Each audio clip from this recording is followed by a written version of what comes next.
Have you heard the phrase, debt is the root of all evils? Never get into debt. Debt is slavery. And that is true to a certain extent, because when you're drowning in debt, your life is over. While you're trying to pay your debts are not waiting for you. They're growing day by day, since no one lends money for free. There is always an interest. Despite all of this, the United States has embraced debt.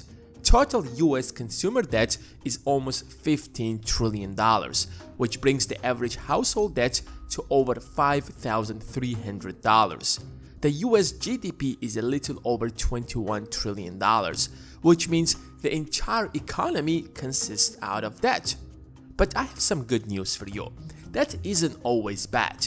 That is unpopular opinion because most of the debt we have is bad debt. You probably have some credit card debts, a car loan, and maybe a student debt, and you're thinking, it will take me decades to pay off all of these debts. How on earth can debt be something good? In order to understand how debt can be something positive, let's take a look at how people with deep pockets still use debt to make even more money.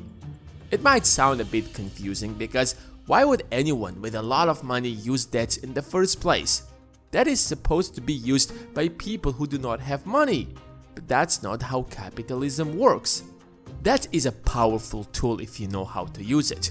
And in this video, you will find out how rich people use debt to make even more money. So give this video a thumbs up and let's get right into it.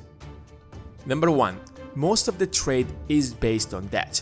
It might sound a bit controversial because borrowing money to start a business is a horrible idea, and personally, I would never do that.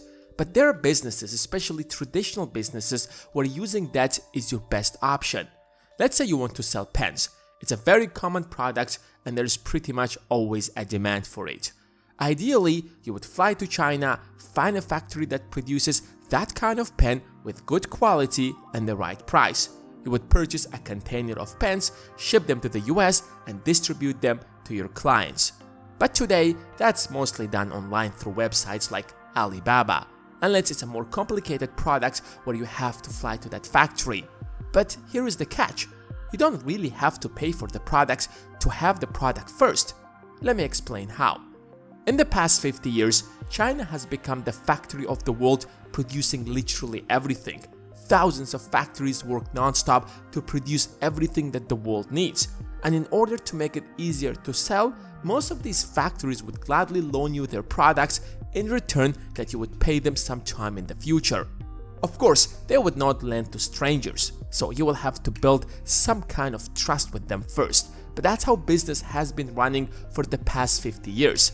Once the client would sell the product in the US or any other part of the world, he would pay the factory and borrow more products. You're basically telling the factory, you know how to produce it, so let me help you sell it. If I can sell it for anything above this price, that's going to be my profit. What makes this strategy great is that you're not tying up your own money in this transaction. That's why selling is one of the greatest skills you can ever master. Number 2. Refinancing. Real estate debt is the best kind of debt because it's filled with loopholes. If you don't have a mortgage, then you're paying extra taxes. Rich people always have multiple mortgages to be able to get all of those deductions. Remember, every dollar that you're supposed to pay in taxes, but instead you save, is an extra dollar earned. So that's another way rich people get richer. But let me give you a more practical way. This is how basically rich people get rich in real estate. Let's say you saved $200,000. That's a lot of money, but if we're going to be honest, that's peanuts. You can't even buy a house. Of course, you can't get a mortgage up to $800,000 since you have to make a 20% down payment, but here is the secret. Let's say you find a property that costs $500,000. It's in a bad condition and needs some or maybe a lot of renovation. You head to a bank and get a mortgage by making a 20% down payment. Let's say you're going to spend around 10% of the total cost of the house to renovate it, or around $50,000. You head to your bank again, but this time to refinance your mortgage. When you got your first mortgage, the value of that property was just $500,000 because it was in such a bad condition that no one wanted to live there. But since you have renovated it, now there are people who want to rent it out. So the market value of that property, let's say, rises to $700,000. Like the first time, let's say you're going to get an 80% mortgage. But 80% out of $700,000 is $560,000. $400,000 out of that money is going to go to your first bank that gave you the first mortgage. And let's deduct another $50,000 that you spent on renovation, and you're going to be left with an extra profit of $110,000. You made $110,000 using debt, and you're left with a property that you can rent out to build equity and generate passive invested in. But not in the case of shorting. If the price keeps rising, your losses keep rising. Theoretically, you can make unlimited losses since theoretically the stock price can rise indefinitely. But if you have 100 analysts working for you, you can make a fortune using this strategy. Number 4. Forex. We have already discussed this in our Forex video, which link I will leave in the comment section, but here is how it works in short. Forex is a market where currencies are traded. It makes international trade possible. You can use US dollar in China. You have to buy Chinese yen to pay your employees, for example, in China. So there is a market where anyone or any company can come in and purchase foreign currencies. And based on different factors, these currencies fluctuate. For example, the Fed rises interest rates. That will limit the supply of dollar in the market and make US dollar stronger against other currencies, or vice versa. So if you can predict which currencies will rise or fall, you can make a lot of money in this market. But what makes this market so different from the rest is that for every dollar you use to trade in Forex, you can borrow an additional $100. That means if you trade using your $1,000, you can hold a position worth $100,000. If you end up making a small profit like 1%, it will be huge. Number 5. Credit score. As you can see, debt is a powerful tool. Every successful business, company, or entrepreneur uses debt in various ways, especially if you have a proven business model.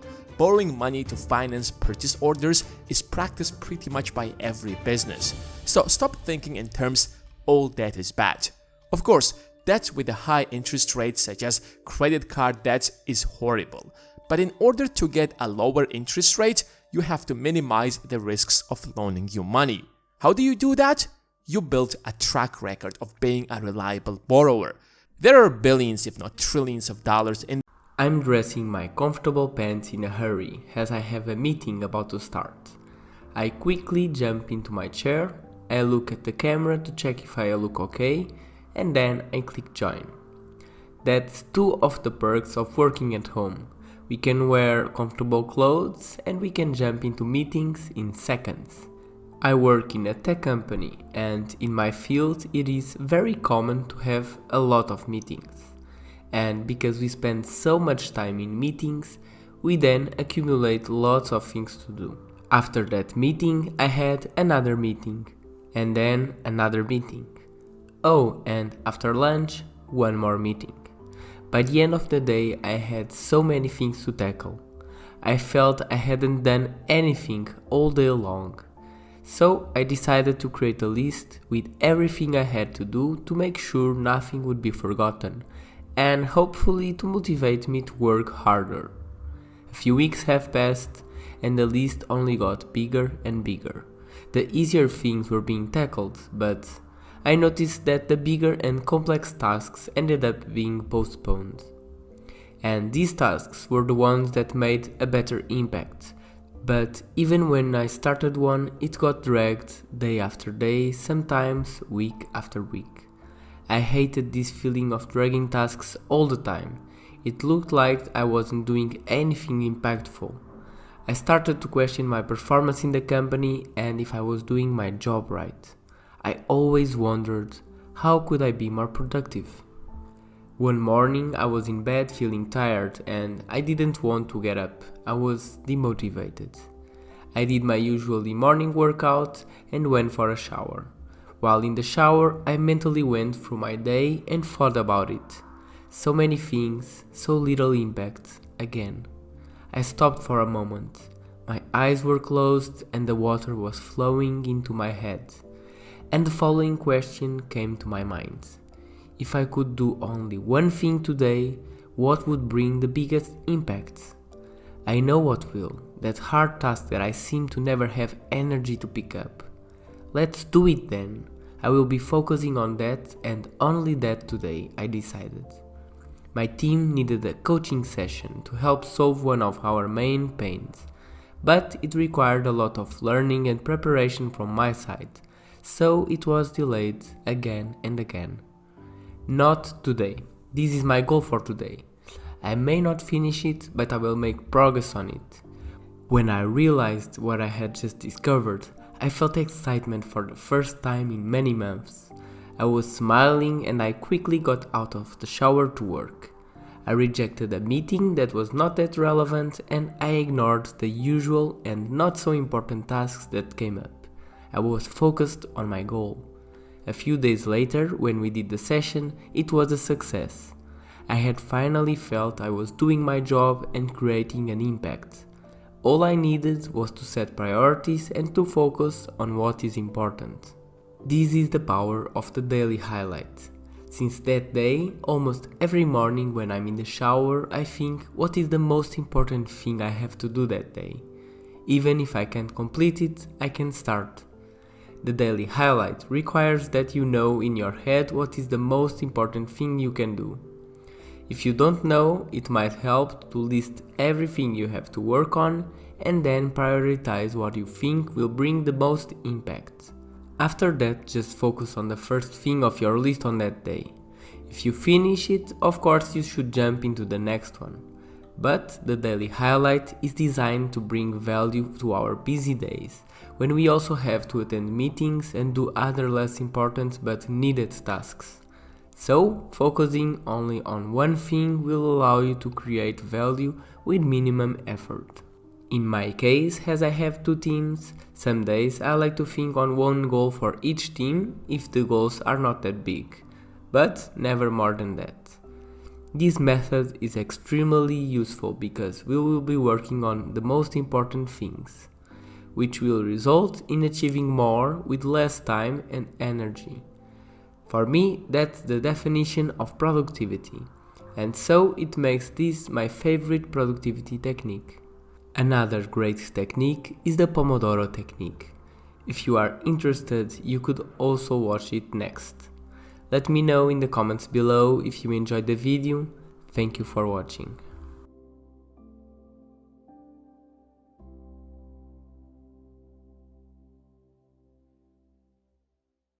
Banks are the backbone of any economy. Even the Fed is actually a bank. But unlike any other bank, it creates money. But what if I told you that every bank has the right to create money? Theoretically, you can start a bank and start creating money, but there is an easier way. Why waste so much money first starting a bank when you can start a cryptocurrencies and become a crypto billionaire overnight? At least that's what has been happening lately. If cryptocurrencies seem to you like a scam, then you probably don't know much about the banking system. So here in this video, we're going to take a look at 5 truths about money that banks don't want you to know, because if everyone would know that, that might be the end of the banking system. Or as Henry Ford said, it's well enough that people of the nation do not understand our banking and monetary system, for if they did, I believe there would be a revolution before tomorrow morning. So if you're ready, give this video a thumbs up. Number 1. Keeping your money in a bank is a scam. Let me ask you a question. How much interest would you earn if you deposit your savings in a bank? At first glance, it seems like at least a few percent for it to make any sense, right? However, if you look at the numbers, that's far from that. The top banks such as the Citibank, for example, offer literally less than 0.5%. There are banks that offer a higher rate, but they are still less than 1%, especially since interest rates are at the bottom now. Think about it. Your money grows by 0.5% while inflation is 2.5%. The intrinsic value of your wealth is literally decreasing every single year. You're far better off spending that money today than keeping it in a bank. The purchasing power of your money in a few years is going to be far less than it's now. And when inflation is skyrocketing as it's now, for example, asset prices such as homes, stocks rise exponentially, as we have seen happening in the last year or so. A bank is a place to park your money and not to make money. Number 2. Every bank has the right to create money out of thin air. If I would tell you that banks do create money, you probably won't believe me, because the only bank that's allowed to create money is the Fed. It's the source of the dollar and the only institution that has the right to that printing machine. However, the banking system works in such a way that every bank in the country, or in fact the world, is allowed to create money to a certain degree based on how much people have deposited in that bank. Let's say you deposit $1,000 in a bank A. What do you think that bank is going to do with that money? There is no point in keeping it. They wouldn't even be able to pay you your miserable 0.5%. So the bank lends your money to someone else who wants to buy a car, for example, or a house, and collects interest, which often much higher than 0.5% that it pays you. An average credit card interest is 20%. That's literally dozens of times higher than what the bank pays you. The point is that the bank isn't going to tell you to whom it will lend your money. Whenever you check your account, the bank is going to show you that your money is still there in the bank. You can withdraw it whenever you want. So if your money is still there in the bank, where did the bank take the money to lend to someone else? That's known as fractional reserve banking. Banks are allowed to keep just 10% of the deposits and lend the rest. For every $1,000 you deposit in the bank creates another $900 and lends it to someone else, which brings the total amount to $1,900. The bank created $900 out of thin air. It's not as difficult as you might think, since they're just digits in the computer. Number 3. You can make money by borrowing money from banks and investing it elsewhere. In July 2012, Mark Zuckerberg financed his $6 million Palo Alto home that's 3 miles away from Facebook's headquarters with a 30-year mortgage. At that time, he was 28 years old and the world's 40th wealthiest person, worth an estimated $15.6 billion. The question is, why would you get into debt when you have billions of dollars and can easily afford it? If he wanted, he could easily buy a dozen $6 million homes in cash without batting an eye. So, why get a mortgage? It's free money. Sounds unreal, I understand. Who would give you free money when you're already a billionaire? I mean, why would anyone give anyone else free money unless it's charity? It all has to do with interest rates. Remember when we talked about banks giving such a low ROI that it doesn't worth keeping your money there since it doesn't even beat inflation? So you're losing money? Well, in this scenario, it's the other way around.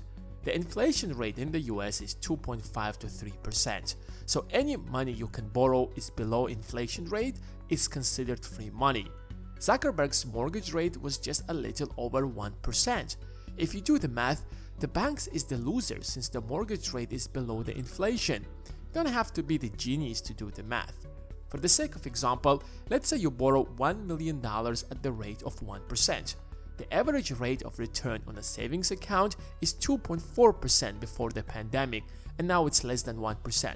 But let's just stick to 2.4%, meaning that if you deposit that $1 million in another bank, you end up making $24,000 a year. Well, you only have to make a monthly payments of $10,500 to the bank that lent you that money.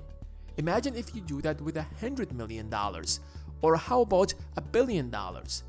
When you can borrow money for free, there is no point in tying up your own money when you can use that money for more profitable things. Of course, when we are talking about small amounts of money, this might not make sense because the difference isn't that big. However, when it comes to large sums, playing around with 1, 2, or 0.5% could potentially mean dozens of thousands of dollars, if not hundreds. Number 4. The richer you are, the lower the rate you get. Remember that banks are not charity organizations, but are businesses like any other whose job is to maximize profit. They have shareholders to whom they are accountable, and if their business model isn't going to be profitable, they're not going to survive. That's why they're much more comfortable lending money to a rich guy than a poor guy. When you're a billionaire, for example, the banks can sleep peacefully because no one is worried that you might default on your loan. And in case if something happens, in case you can't make your monthly payments, you can easily sell part of your business to pay back your mortgage. That makes loaning money to you almost risk-free. In fact, that's how the banking system evolved over the centuries, where banks would only work with nobility, with people who had money and assets that constantly generate income such as land. Compare that to an average employee who could get sick or might not be able to work or just loses his job. If you're barely making ends meet, loaning money to you is extremely risky. I know that it's easy to criticize banks for that, but think about it. Would you feel comfortable loaning money to a friend who barely makes any money or a friend who has a business? Probably the latter, no matter how harsh does it sound. If you want to get a lower mortgage rate, a lower credit card rate, just better terms when borrowing money, you have to do better financially first. Banks also offer such a low mortgage rate to establish a strong relationship with rich people so that when they would need a bigger loan for their business, for example, they would come to them. It's a win-win situation. Technologies such as blockchain or cryptocurrencies are promising to change that and democratize banking, and they will probably to a certain extent. In fact, banking has been democratized to the point where everyone has access to financial services. Compare that to 100 years ago. Number 5. Credit cards are banks' nuclear weapons. 70% of Americans with credit card debt admit they can't pay it off this year. Think for a moment about what does that mean. Your credit card debt isn't like your mortgage. It isn't like 3.5% a year. It's probably like 20%. If you can't pay your credit card debt on time now, what makes you think that you can pay it in a few months later when that debt has grown much bigger? In other words, 70% of Americans are about to fall into the debt trap. Over half of those surveyed, 56% say that they've had a credit card debt for at least a year, and most will continue to carry it for years to come. Almost 20% estimate it will take them more than 3 years to pay off their debt, while roughly 8% say that they don't know when they will be able to pay it down. And that's how banks usually make fortunes, because most people spend without thinking about how they will pay it back. They are used to a certain standard of living and they are ready to keep it even if they can't afford it. That's why banks keep calling you to sell you a brand new credit card. Don't get me wrong, using credit cards responsibly is great to build your credit score, but if you're not financially responsible, then you shouldn't get yourself into that debt trap.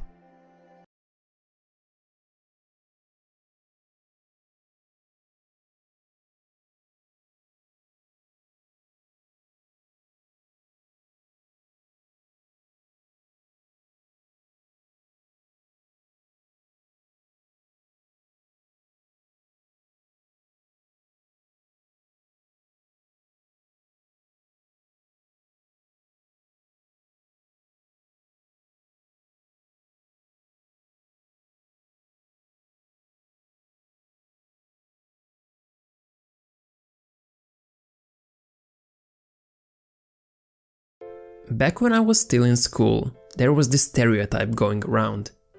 Kids who were nerdy and never did any kind of sports were considered the most intelligent and bright. The jocks who were sporty and fit were often branded as simple-minded and empty-headed.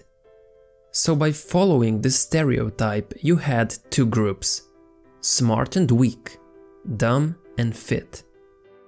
However, in the recent years, there's a new stereotype that's gained popularity. A smart jock. An individual who is both intellectually gifted and physically fit. Did they win the genetic lottery, or is it possible that exercise could make you smarter? First, we need to take a look back in the past before we can draw any conclusions. Not that long ago, there was this prevailing theory that we had a fixed amount of brain cells. You were either born smart with a big brain or you weren't. And once we became adults, our brains were supposed to stop creating new neurons, and we could only lose neurons as we got older. Saying the brain could grow and form new brain cells got you ridiculed and made fun of by the scientific community. However, in the mid-90s, some scientists were looking for a way to prevent Alzheimer's disease. For those that don't know, Alzheimer's is the most common cause of dementia, a general term for memory loss and other cognitive abilities. It's identified by a loss of neurons in certain brain regions. To put it simply, the disease shrinks your brain. Over the 4-year period, the scientists found 3 factors or 3 lifestyle changes that actually help prevent the cognitive decline in Alzheimer's disease. The first factor was continuous learning and education. Things like reading books and learning more about the world around us fall in this category. The second was self-efficacy and mindset. Basically, an individual's belief in their innate ability to do things well and achieve their goals. But third and last was physical exercise. The first 2 factors weren't so surprising, but the third one was. How could exercise be the most potent lifestyle change you could make to keep your brain going? As far as we knew, exercise didn't act on the brain. One of the scientists of the group, Carl Kuttman, went back to his lab and decided to study what's going on. So he got a bunch of mice and had them run on a running wheel from 7 to 14 days. But it wasn't all fun and games for the mice, as their brains were eventually dissected. He looked at their brains, and the cortex, which is the top part of the brain, was thicker. And there was one particular area called the hippocampus which was bigger when compared to the mice that didn't run on the wheel. The brain's cortex is where our long-term memories are stored, and the hippocampus is like a center for learning and short-term memory. So Carl found the answer he was looking for. Exercise was making our brains grow new cells and neurons. This is why it was preventing brain's deterioration and cognitive decline. Carl's findings paved the way for a whole new research field in science by showing the world that the brain is astonishingly flexible, able to be retrained and reprogrammed. Like a muscle, it responds to use, adapting to new demands and conditions. It also withers without use, so it's either use it or lose it. However, that doesn't quite explain why exercise is making our brains grow new neurons. Most people would consider using your brain as doing something creative or logical, like writing a book or solving a puzzle. But that's not really what the brain's main function is. The only reason why humans have such big brains is for one purpose and that purpose only. And the reason is to perform adaptable, complex movements. Simply put, we have a brain made to move. As pointed out by a neurophysiologist, Rodolfo Linus, only a mobile creature needs a brain. To illustrate this, he used an example of a tiny jellyfish-like animal called a sea squirt. Born with a simple spinal cord and a 300-neuron brain, the sea squirt moves around in the ocean until it finds a coral rock where it will spend the rest of its life. However, once safely attached, the sea squirt simply digests its own brain for extra energy. For most of its life, it looks much more like a plant than an animal, and since it's not moving anymore, it has no more use for a brain. When we bring the word exercise to mind, we might think of someone trying to get in shape or becoming buff. However, today we know that exercise has a much bigger effect on our brain than on our body. Physical activity activates most of our brain regions simultaneously, because like we just said, we need a brain to move. Conditioning the heart and building muscle are essentially side effects. But the most profound effect exercise has on our brain is that it improves our learning ability. We mentioned earlier that the mice that ran on the running wheel had a bigger hippocampus, which is the brain's center for memory and learning. The reason it was bigger is because when we exercise, we raise our levels of BDNF. BDNF, or brain-derived neurotrophic factor, is a powerful protein that stimulates the production of new brain cells and strengthens existing ones. It's found in the hippocampus, cortex, and basal forebrain. All these brain areas are vital to learning, memory, and higher thinking.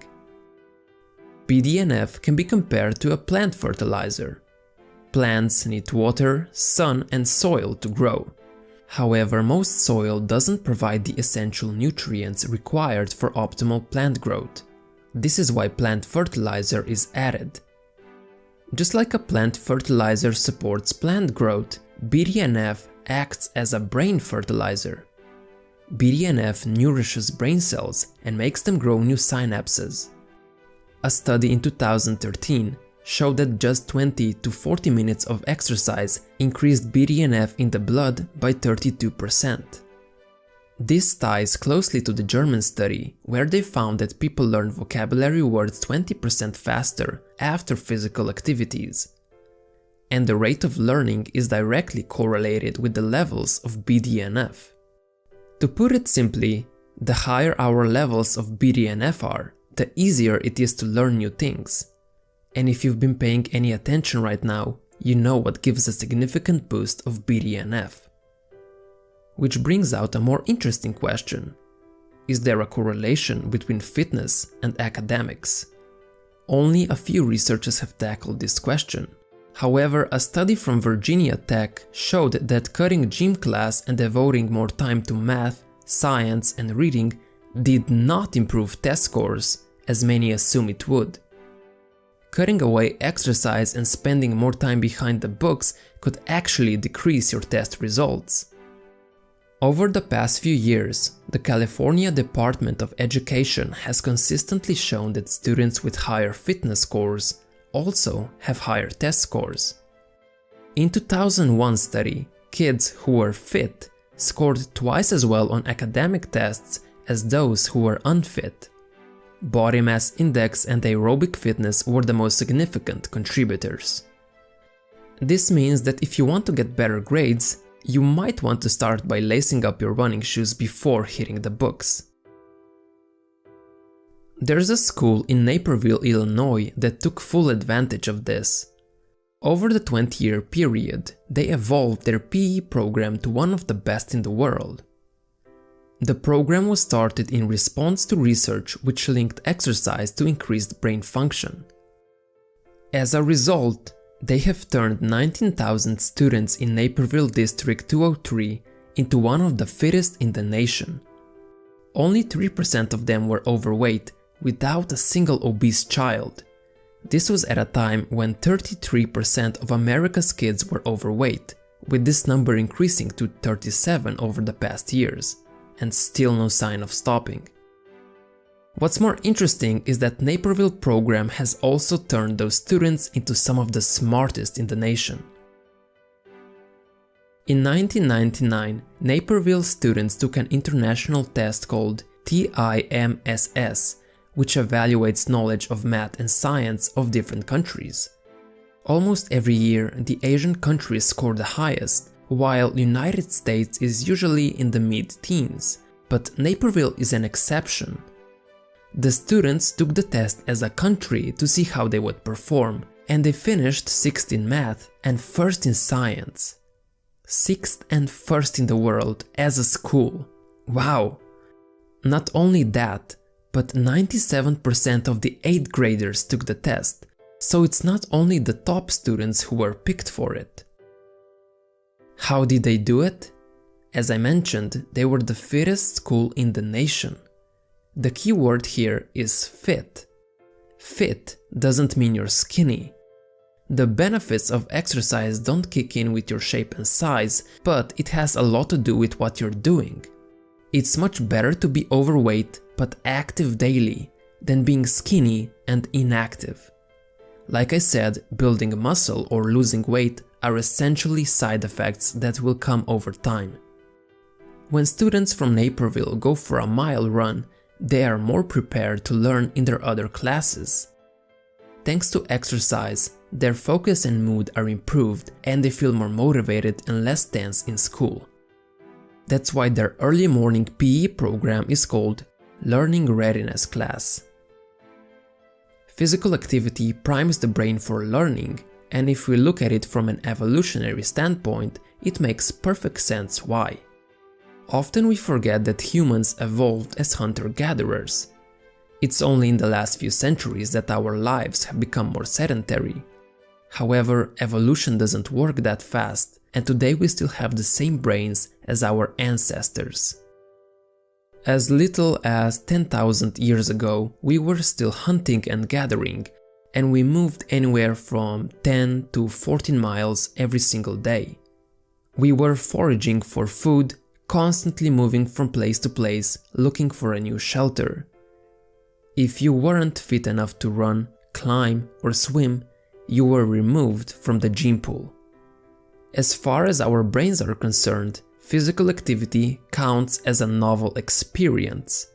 Whenever we were moving, it meant something important was happening.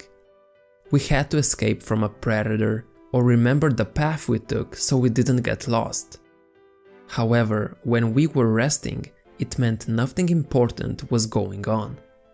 We still have this ancient mechanism, so as far as our brains are concerned, if we're not moving, there's no reason to learn or remember anything.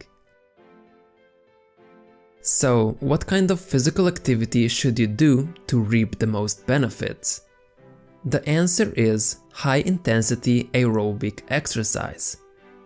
Going to the gym and lifting weights every 10 minutes like many powerlifters do doesn't seem to have such a powerful impact as high-intensity exercise does.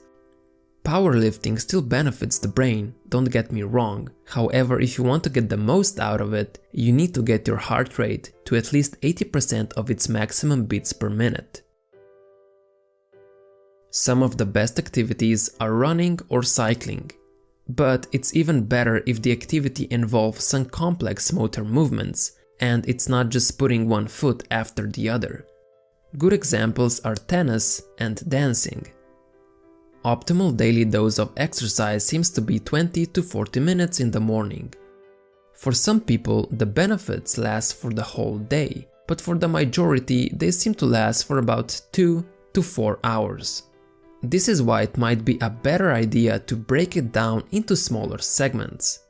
So let's say you do 20 minutes of your core exercise in the morning and then exercise 2 times for 5 minutes throughout the day.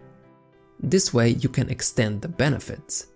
If you haven't been active for a while, it's better to slowly build up to those times. 30 minutes is just a recommendation and not a requirement. Even just walking for 30 minutes could have a powerful effect. It's up to you to find your optimal dose depending on your schedule and personal needs. So, to answer the question, can exercise make you smarter? Going for a run sadly won't turn you into a genius, but it will prime your state of mind and at a cellular level improve the brain's potential to log and process information. You will be able to learn things faster and more efficiently. However, it's up to you to put yourself in a situation where you're actually learning something. If you go exercise and then right after go sit on a couch while watching TV series, you're not learning anything of value. But if you put your mind to it and try learning something new, whether it's a new skill or just studying for the test, you will find that it's much easier to do so. By knowing more about the world around you and how things work, you could say that, yes, you've become smarter. We all have the ability to boost our brain power, and all we need to do is lace up our running shoes. Thanks for watching. I hope this video made you better than yesterday.